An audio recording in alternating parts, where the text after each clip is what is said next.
আসসালামু আলাইকুম ভিউয়ার্স, কেমন আছেন সকলে? আশা করছি অনেক ভালো আছেন। আমি আল্লাহর রহমতে অনেক ভালো আছি। বাসায় ছোট্ট একটু আয়োজন করেছিলাম, তো সেই রান্নার রেসিপিগুলোই এখন শেয়ার করব।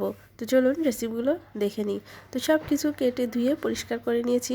এদিকে খিচুড়ি রান্না করব, চাল ডাল একসাথে ধুয়ে রেখেছি, মাছ সুন্দর করে লবণ হলুদ দিয়ে মাখিয়ে নিয়েছি। গরুর মাংস রান্না করব, সেটিও সুন্দর করে ধুয়ে প্রসেস করে রাখছি। আর এখানে আমি প্রথমে সিম ভাজি চুলায় দিয়ে দিয়েছি, ওইদিকে বলক উঠতে থাকুক। আর এদিকে আমি একটু খিচুড়িও চুলায় দিয়ে দিব অন্য চুলোয়। তো যার জন্য সকল মশলা দিয়ে নাড়াচাড়া করতে শুরু করে দিয়েছি। আর এই রান্নাটা কিন্তু আমি খুব তাড়াতাড়ি শেষ করার চেষ্টা করছি, তো যে কারণে একটু তাড়াহুড়া আছে। তো রান্নাটা কিন্তু এদিকে সিমের ভাজিটা প্রায় শেষের দিকে, এখন ফোড়ন দিয়ে নিচ্ছি, পেঁয়াজ রসুন আর হালকা একটু জিরা দিয়ে দিচ্ছি। ফোড়নটা দেওয়া শেষ, এখন খুব ভালোভাবে নাড়াচাড়া করে সিমটা ভেজে নিচ্ছি। এখন সার্ভ করে নিলাম। সিমের ভাজি নামানোর পরে সেই একই কড়াইতে এখন আমি মাছগুলো ভেজে নিব। আমি রুই মাছের ভুনা করব, মাছগুলো সুন্দর করে ভেজে নিচ্ছি। আর ওদিকে আমার খিচুড়ি কিন্তু অলরেডি হয়ে গিয়েছে, খিচুড়ি নামিয়ে ফেলেছি। আর এ সাইডে আমি মাছের ভুনার জন্য সমস্ত বাটা মশলা দিয়ে খুব সুন্দর করে নাড়াচাড়া করে নিচ্ছি। আর একটু মশলা আর লবণ হলুদ তো অবশ্যই দিয়ে দিলাম, দিয়ে খুব ভালোভাবে নাড়াচাড়া করে নিচ্ছি।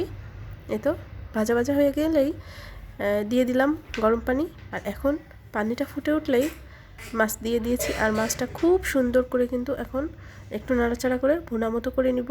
আর নামানোর আগে জিরা আর গরম মশলার পাউডার দিয়ে দিচ্ছি। তো এই রান্নাটিও আমার কমপ্লিট, এখন নামিয়ে নিয়েছি। আর এখন আমি এই পর্যায়ে গরুর মাংস রান্না করে নিব, যার জন্য প্রেশার কুকারে দিয়ে দিচ্ছি। আর সমস্ত মশলা দিয়ে দিচ্ছি, লবণ হলুদ সহ। তেল আগেই দিয়ে দিয়েছি, গুঁড়া মশলা দিয়ে দিচ্ছি। তো এখন খুব ভালোভাবে নেড়েচেড়ে মিক্সড করে নিচ্ছি, যতক্ষণ না ভাজা হচ্ছে সে পর্যন্ত। তেল উপরে উঠে আসছে, ঠিক এ পর্যায়ে আমি পানি দিয়ে দিলাম পরিমাণ মতো। প্রেশার কুকারে রান্না করছি, তাই অল্প পরিমাণ পানি দিয়ে কয়েকটি সিটি দিয়ে নিলাম।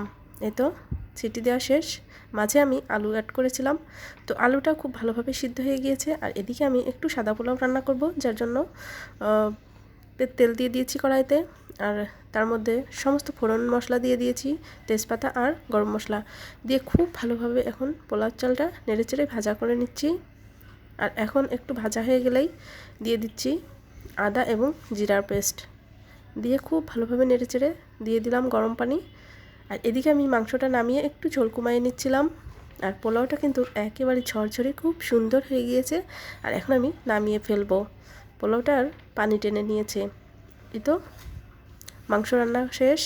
আর এখন নামিয়ে একটু জিরা গরম মশলার পাউডার দিয়ে দিলাম, দিয়ে খুব ভালোভাবে মিক্সড করে নিচ্ছি। ভিউয়ার্স, আমি কিন্তু রান্নাগুলো খুব ভালোভাবে সার্ভ করে নিয়েছি। আর এই যে দেখুন রান্নার লাস্ট লুক। তো ভিডিওটি কেমন লাগলো অবশ্যই জানাতে ভুলবেন না। আজকের মতো এখানেই শেষ করছি। ভালো থাকবেন, সুস্থ থাকবেন, আল্লাহ হাফেজ।